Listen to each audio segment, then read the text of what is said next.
नमस्कार दोस्तों, मैं हूं doctor Shalabh Agarwal, senior consultant urologist and andrologist और मैं प्रैक्टिस करता हूं गुड़गांव, दिल्ली, एनसीआर एरिया में। आइए जानते हैं आज इरेक्टाइल डिस्फंक्शन इन यंग मैन के बारे में। एक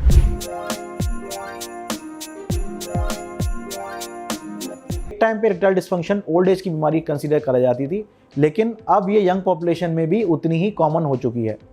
दोस्तों, यंग पॉपुलेशन में इरेक्टाइल डिस्फंक्शन क्यों होता है, आइए जानते हैं इसके कुछ कॉमन और मुख्य कारण। सबसे इंपॉर्टेंट कारण इस चीज़ का है साइक्लोजेनिक इरेक्टाइल डिस्फंक्शन।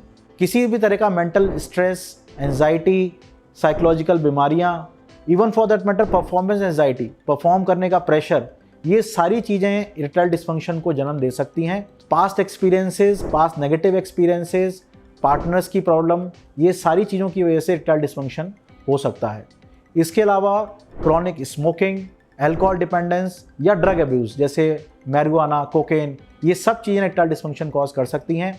लाइफस्टाइल डिजीजेज जैसे कि डायबिटीज़, हाइपरटेंशन, हार्ट की डिजीजेज, जो एक टाइम में ओल्ड एज में ज़्यादा कॉमन हुआ करती थी बट अब यंग पॉपुलेशन में भी इक्वली कॉमन है।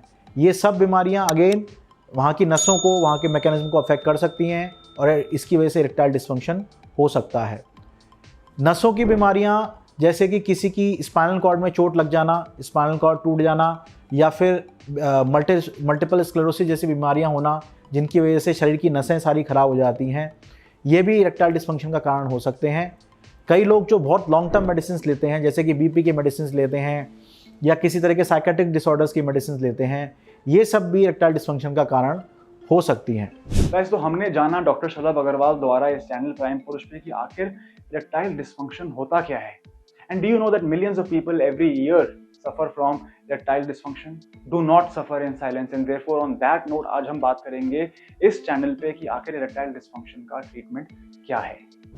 दोस्तों, क्या यंग एज में इरेक्टाइल डिस्फंक्शन क्योर करा जा सकता है? अगर समरी में इस चीज़ का आंसर चाहते हैं तो इस चीज़ का आंसर है यस। जरूरी है 3 इंपॉर्टेंट एस्पेक्ट। पहला, इरेक्टाइल डिस्फंक्शन का क्या कॉज है, उस कॉज को आइडेंटिफाई करना और उस कॉज को ट्रीट करना। दूसरा, एक प्रॉपर साइकोथेरेपी, एक प्रॉपर साइकोलॉजिकल काउंसलिंग जो इस बीमारी को ठीक करने में सबसे इंपॉर्टेंट पार्ट प्ले करता है। जैसे मैंने आपको पहले भी बताया कि साइकोलॉजिकल ईडी मोस्ट कॉमन कारण है इस एज में इरेक्टाइल डिस्फंक्शन का। तीसरा इंपॉर्टेंट एस्पेक्ट है प्रॉपर एक मेडिकल थेरेपी। अगर इन तीनों चीज़ों को कंबाइन करा जाए, आप किसी प्रॉपर एंड्रोलॉजिस्ट या इस चीज़ के स्पेशलिस्ट की राय लें, तो इस बीमारी को कंट्रोल, इस बीमारी को ठीक और हमेशा के लिए ख़त्म करा जा सकता है। दोस्तों, इरेक्टाइल डिस्फंक्शन से आप घबराएं नहीं और टाइम रहते इसका प्रॉपर ट्रीटमेंट करवाएं। गाइस, उम्मीद करता हूं कि आपको हमारे द्वारा दी गई इन्फॉर्मेशन पसंद आ रही है इस चैनल प्राइम पुरुष पे। यदि अब तक आपने इस चैनल को सब्सक्राइब नहीं किया है, आपको कर लेना चाहिए, क्योंकि इस चैनल पे आए दिन हम बहुत ज़्यादा इंफॉर्मेटिक वीडियोस रिलीज करते हैं इरेक्टाइल डिस्फंक्शन के बारे में, प्रीमेच्योर इजैकुलेशन के बारे में, नाइट फॉल के बारे में, लो लिबिडो के बारे में।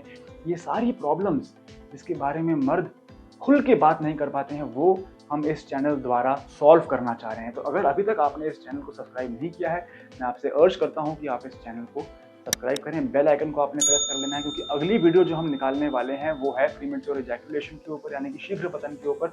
And again, senior doctors, urologist आके आपको पूरी इंफॉर्मेशन इस टॉपिक के बारे में देने वाले हैं।